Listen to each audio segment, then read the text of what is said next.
They lingered long after the vigil ended, some looking for friends, all seeking comfort. They were connected to the trauma of yesterday's mass murder, and a few of them, like grade 12 student Harrison Albert, saw it firsthand.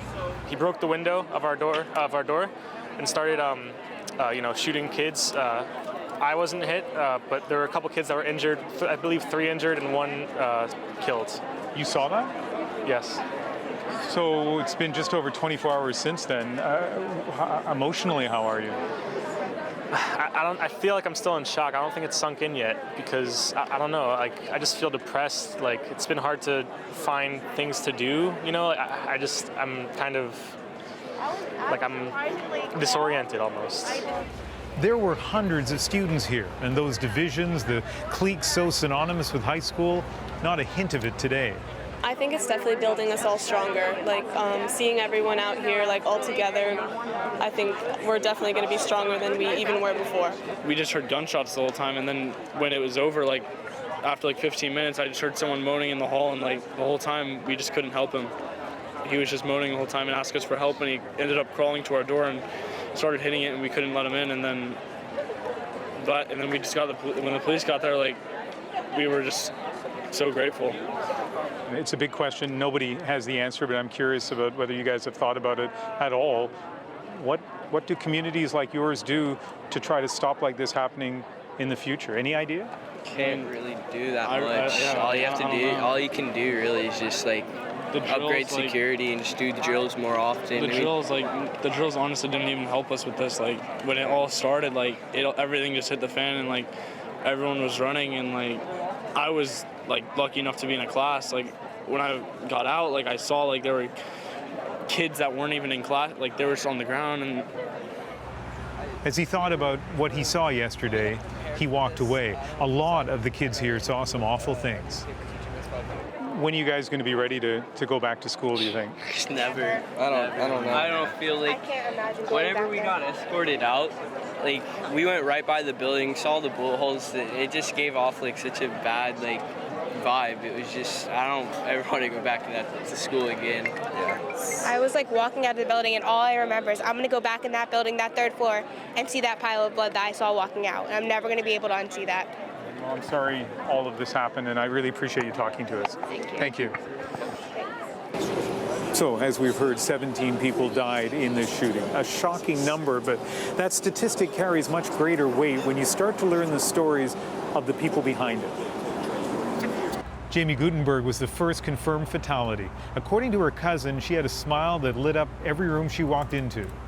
Meadow Pollock posted this photo on Facebook on Monday, writing, "Nothing makes me happier than my grandma and her smile.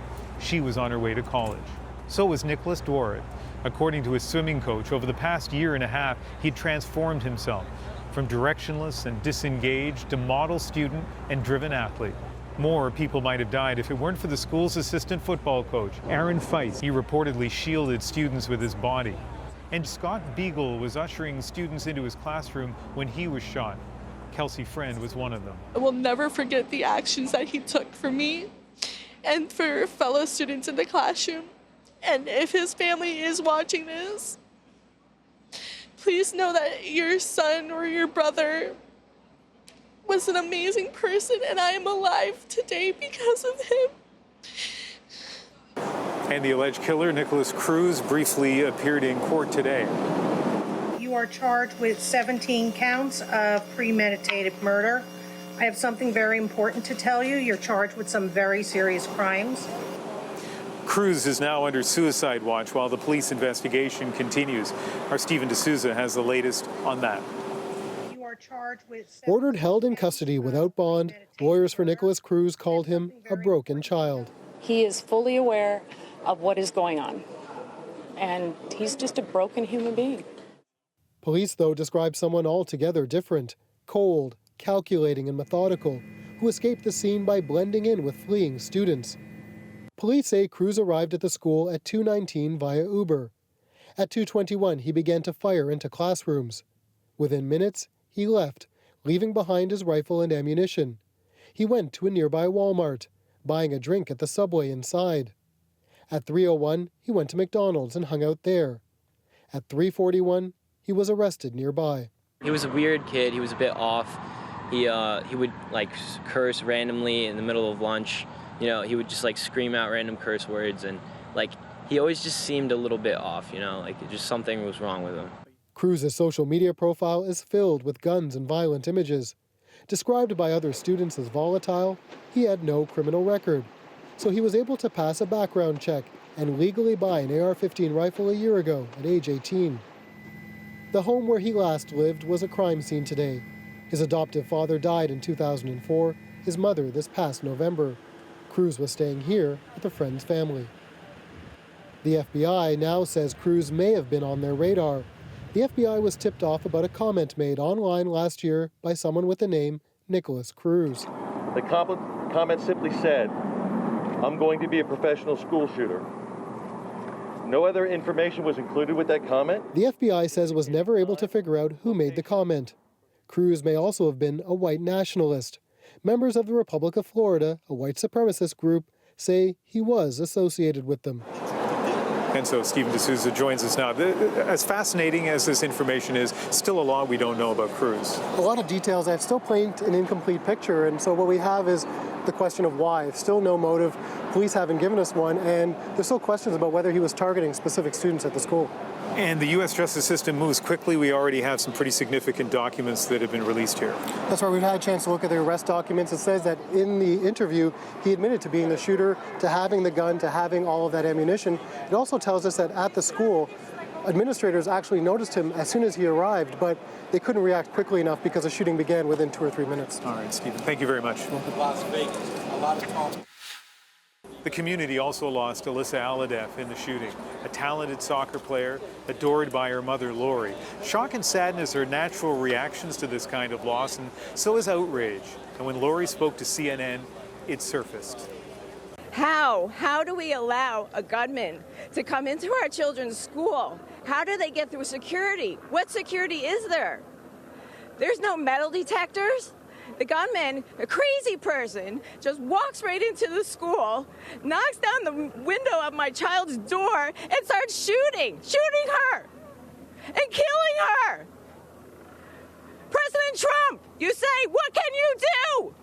You can stop the guns from getting into these children's hands. Put metal detectors at every entrance to the schools. What can you do? You can do a lot. This is not fair to our families, that our children go to school and have to get killed.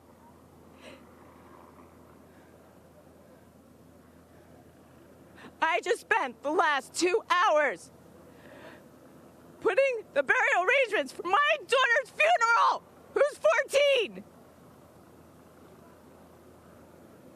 President Trump, please do something.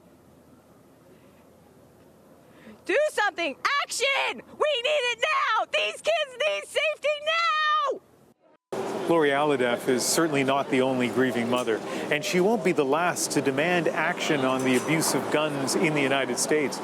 But as Paul Hunter tells us, she likely won't get it.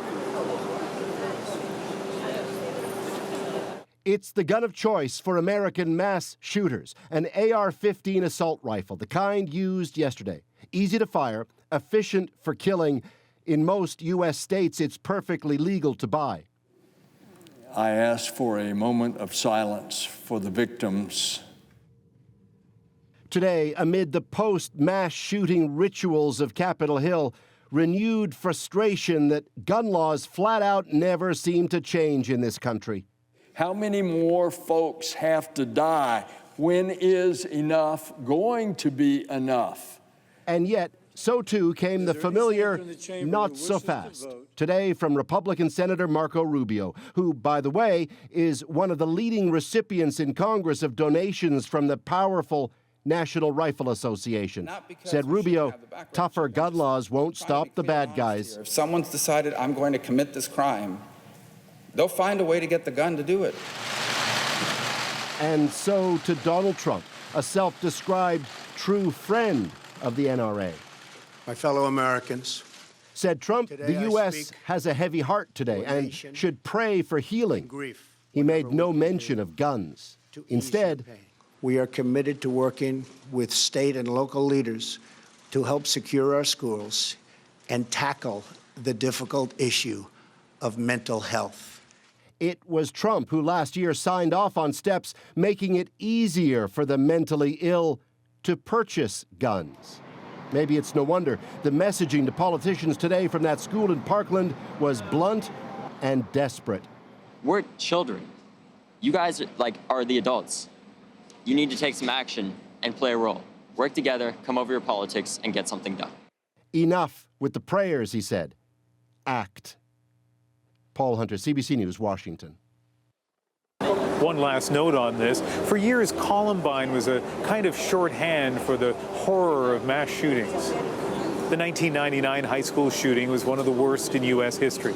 Columbine was a cultural turning point, sparking soul-searching about everything from gun control to bullying. Now, with the addition of Parkland as the 8th deadliest mass shooting, Columbine no longer cracks the top 10. It's pushed down to 11th place.